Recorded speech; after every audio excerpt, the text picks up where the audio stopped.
Hi everyone, welcome to our YouTube channel, and today on today's tutorial we'll be looking at the deposit module, which you can. So let's head straight to it. In the sidebar, you can see it over here, the deposits, and as you can see, this is the deposit section or page or module. So basically, the deposits section or module was created in order to record all the deposits that are made within the system and can enable you to make a direct deposit into your account from the system. So over here we can see there's been 11 deposits, total deposits, paid, unpaid, and internal deposits. So over here are the deposit categories. So the first one is the invoice category, which of course when you create an invoice from the invoice section that we talked about in our earlier videos, all the invoices here, once an invoice is paid, it is deposited to the account, of course, and once it is deposited to the account, it reflects over here and in the invoice category. So it shows you so far 2.843 million has been paid from the invoice section, which is 91% of the total deposits that have been added to the firm's accounts.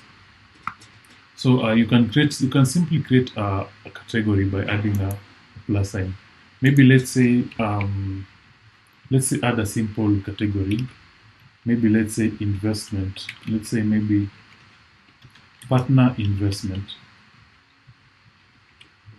And let's use this category to create a new deposit. Sorry. So as you can see, so a deposit. So let's create a deposit. So let's say it is a partner investment. So that's the title, and then we can see the category. Let's say it's partner investment, and then let's search. Okay, so something else is that a deposit can be either internal or external. An external deposit is one that obviously the client are the ones who are making that particular deposit. Maybe for instance, let's say a client deposited a certain amount of money to your account, maybe as payment for services rendered. So instead of creating an invoice, you can just come straight and create a deposit over here and add the client, whoever it is, maybe this person who added the deposit, and then you can just add all these details: description, deposit description, account that it was added to, and then the date, and then the price, and then you click on add and it will be added. But for now, let's first start with the internal expense deposit. Sorry.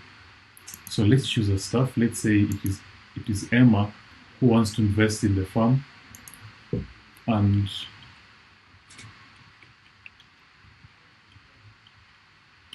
let's deposit description. Let's give it a description. Investment. Let's say it's just an investment, and then they want to deposit to the Equity Bank. The date that this amount will be deposited will be on 21st. So let's say they want to invest $1 million in the firm. So after you've added this, you can just hit on and save, and the deposit will be added automatically to the, as you can see, amount $1 million paid via Equity Bank. So title, partner investment, created on this date by this person who has deposited it. And then over here you can delete this deposit. You can get a summary in PDF, or you can send it. So let's go to the deposits again section.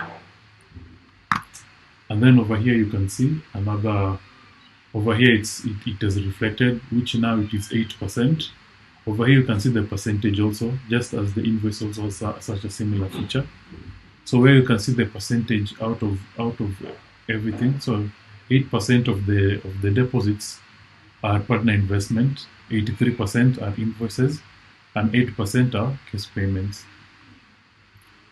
So as you can see, let's create another one so that we can have a look at if, let's say you have a case payment, so that we can show you how it works when it comes to a client who's making the payment. So let's say Eustace paid it, and Eustace maybe, let's say, paid, let's say, 500,000 for a particular case that you did for them to the KCB account. But you don't want to go through the process of creating an invoice and all that. You can just come straight over here to deposit it, to this. Then you can create, you have to select the date, of course, when the deposit was made. Let's say it's 21st. And then click on create. And then the deposit of 500,000 was created.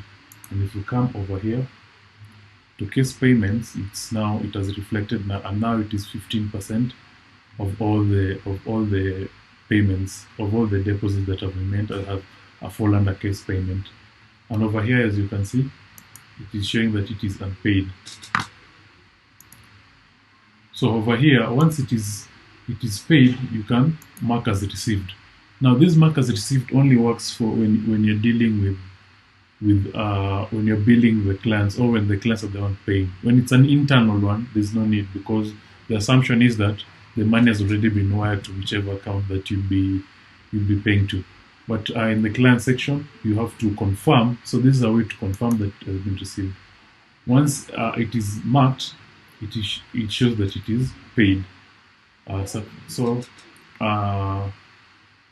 Yeah, so that is all to do with the deposit section. If you have any questions regarding that, you can get in touch with us and we will answer it. And if you want more demo, you can get back to us also, and we will organize a demo where we'll show you all the features of Sheria Space, and show you why law firms all over the country are picking our system for their law firms.